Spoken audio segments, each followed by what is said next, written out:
Camarades peuple d'Afrique, peuple de Côte d'Ivoire, mes chers frères et du Burkina Faso. S'il vous plaît, appelez-moi Draman. Bipez-moi Draman. Mettez en commentaire Alassane Ouattara, président de la République Côte d'Ivoire.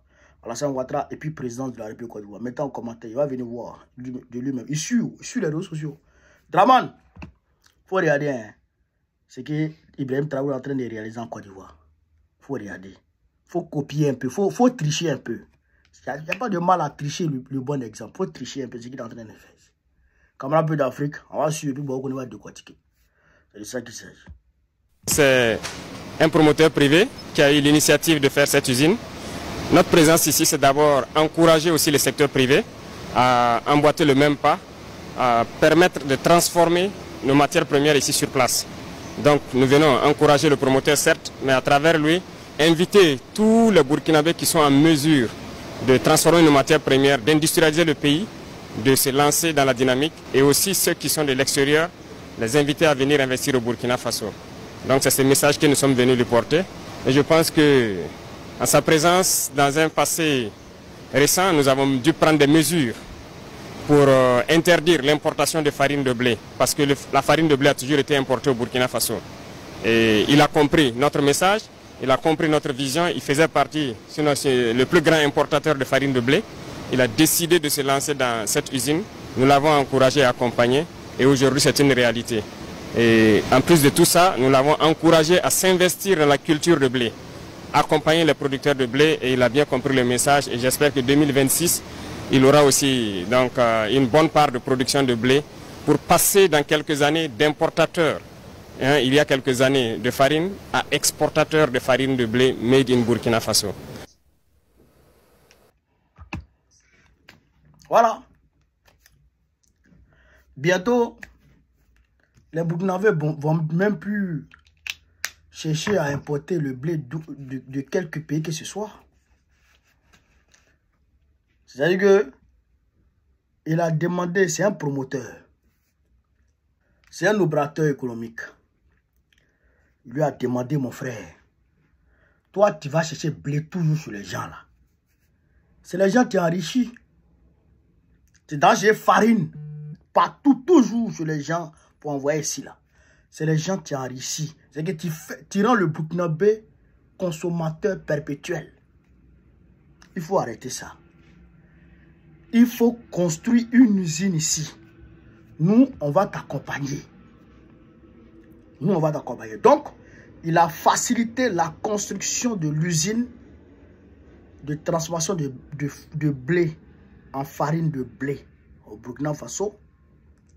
Il lui a facilité la création de cette entreprise. Au-delà de ça, il ne s'est pas arrêté là. Hein. Lui-même, il a lancé des champs de blé. Ce qu'on appelle aujourd'hui les VDP de l'agriculture.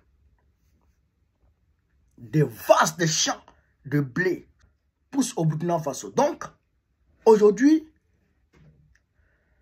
le Burkina Faso va transformer le blé made in Burkina Faso. D'abord, le blé qui est produit au Burkina Faso. Le Burkina Faso va transformer ça avec une usine qui est implantée au Burkina Faso pour vendre ça au Burkinabé d'abord. Et quand ils ont pu satisfaire la demande de farine de blé au Burkina au niveau national, ils vont maintenant chercher à exporter le blé à travers le monde. La farine de blé à travers le monde. Parce que là, ce qui se passe ici, c'est que le gars là, il est d'abord le seul. C'est la première usine, si je m'abuse, de transformation de farine de blé d'abord. Donc, il a déjà la matière première, qui est le blé. Donc, il y a des champs, il y a des gens qui font les champs. Et il lui a demandé de s'investir dans les champs de blé. Donc, ça veut dire que l'État va lui faciliter ça. Donc, l'État va lui faciliter ça. Donc, il va s'investir dans ça. Il va faire des grands champs de blé déjà. Donc lui-même, il aura de la matière première à provision. Il ne sera pas à coût de matière première. Donc il va se fournir lui-même en matière première, produire, transformer la matière première sur place, et puis en plus transformer ça dans ses boulangeries pour produire le pain made in Burkina Faso, 100% made in Burkina Faso.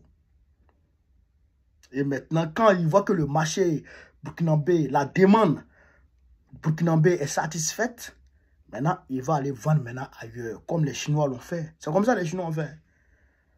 Avant, là, après la Deuxième Guerre mondiale, les Chinois n'arrivent même pas à se nourrir. Les Chinois n'arrivaient même pas à se nourrir. Mao a sacrifié une partie de la population. Et puis, c'est concentré sur une partie. Le reste, les autres, ils vont se débrouiller. Tellement qu'ils ne pouvaient pas nourrir tout le monde. Mais aujourd'hui, grâce à cette politique qu'Ibrahim Traoré est en train de mener là, les Chinois, avec 8% de terres cultivables, sur les 9 millions de kilomètres carrés, ils n'ont que 8% de terres cultivables. Avec les 8% là, ils se nourrissent eux-mêmes d'abord et ils exportent maintenant la nourriture à travers le monde. Donc c'est ça qu'Ibrahim Traoré est en train de faire aujourd'hui. Draman, tu dois suivre cet exemple. Il faut, non seulement tu ne crées pas de champion national, tu ne crées pas de champion, mais quand les gens viennent investir en Côte d'Ivoire, tu voles leur argent. Je peux en citer. Il a volé l'argent de Jacques, près de 30 milliards. Jacques, il a volé son argent. Il a volé l'argent de Oumar Diawara. Il a volé son argent. Les opérateurs économiques qui ont été victimes du vol de Draman Ouattara sont trop. Sont trop. Ils volent l'argent des gens. Vous comprenez ça? Ils volent l'argent des gens.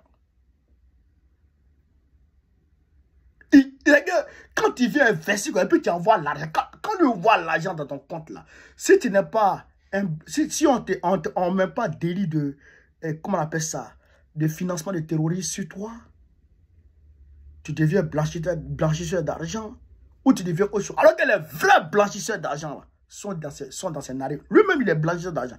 Sa femme blanchit l'argent. Vous comprenez ça?